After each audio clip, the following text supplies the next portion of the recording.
Welcome back. It's not very common, but it does occur occasionally, and it's something to keep your eyes on and stay indoors when it arrives. Meteorologist Jackson Chastain talks about hail this week in WeatherWise.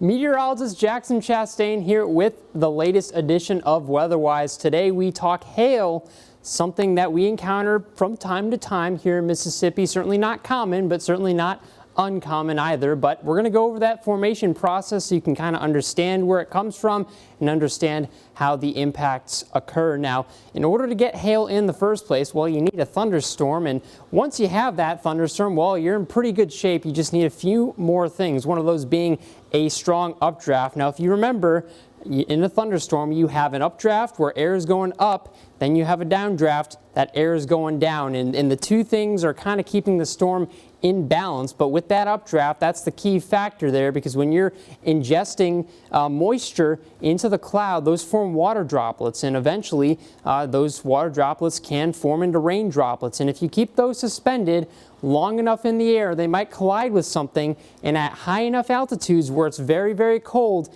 it'll freeze. Now you get that frozen water droplet, that forms kind of a very small piece of ice.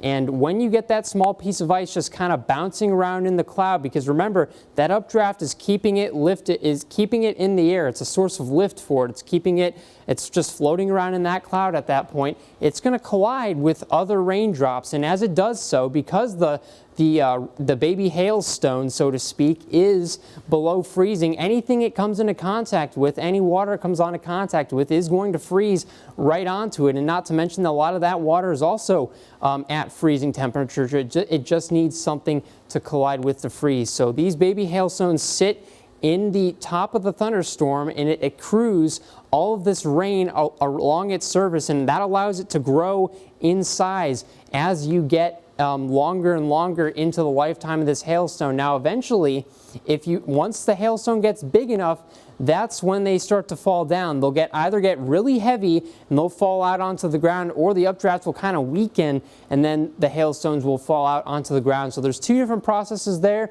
Obviously the one you don't want to see is the hailstones just get way too big, and that's what causes them to fall to the ground. You want the updraft to weaken to cause the hailstones to fall out, and that way you get much smaller hailstones. But that is the basic formation process of a hailstone, and obviously hailstones cause all sorts of damage to cars, can break your windshield, can dent your house, the side of your house, can break shingles, obviously can cause damage to life and property. So remember, if there is a hailstorm outside, just make sure you're taking cover indoors, because hail is no joke, and it's definitely something that can cause a lot of damage. Now that's all I have for the latest edition of WeatherWise. As always, if you have any questions, feel free to post those on Facebook, Twitter, or email. But otherwise, you guys have a great one.